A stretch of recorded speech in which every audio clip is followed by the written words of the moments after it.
To help me do this migration properly, I am using the migration guide that you can find on the Rasa documentation page. In particular, I'll be paying attention to this Rasa 1.10 to Rasa 2.0 part, but if you're interested, you can also find other migration guides from older versions here as well. The main thing that we will need to address are these new training files. As the guide explains, the new default training format will be Yaml. Markdown will still be supported for a while, but it will be deprecated, so this would be a good time to make the upgrade. To help us though, there are these conversion commands available. So that means that we don't have to tweak every file manually, we can just use these commands to help us. So let's go ahead and do that. So the part of the command line app in Rasa that we're interested in here is the Rasa data convert submodule. And you can call the help command here to get a glimpse of what it can do. Now you can command it to change your NLU files. These would be your NLU.md file. But you can also change core files, which would include our conversation tests that we made in the previous season. And it would also include our stories.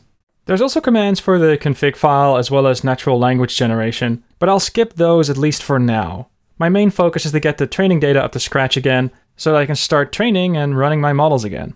So let's type the first conversion command. Rasa data convert NLU. If you'd like to know more about how this particular command works, you can always type -- help here, but I've used the command before, so I'm just going to run what I want it to do. I would like it to pick up my NLU.md file, and I want to convert it into a YAML format, and I want it to save this file in the data folder. So that's the first file that's converted, that's good. And I can indeed confirm that the NLU_converted file has now been created. If I were to quickly have a glance at it, I see my greet and my look intent, and I see that over here as well. So the main change that's happened here is a file type conversion. The contents are very much still the same. I will now run the same command for my stories.md file as well as for my conversation test file.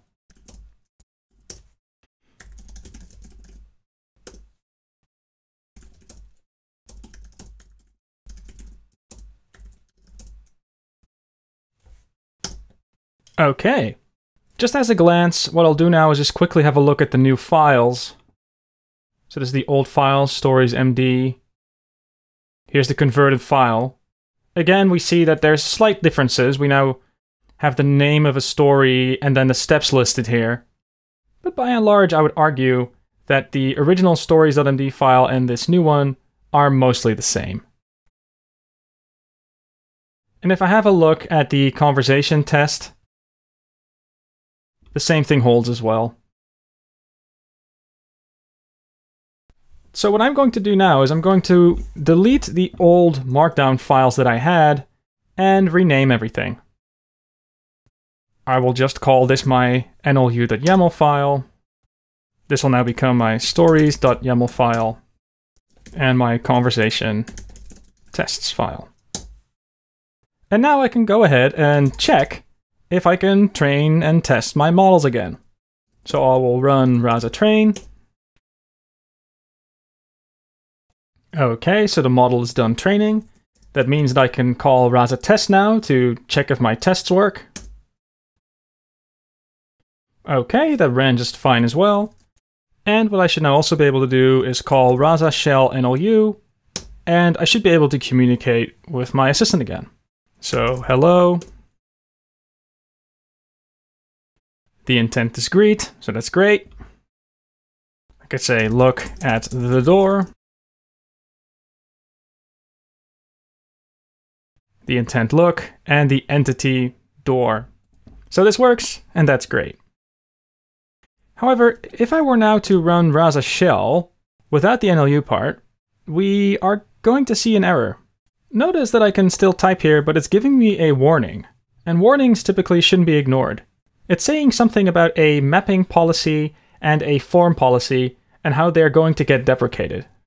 What we've done now is we have indeed moved our NLU files, and those work, so that's great.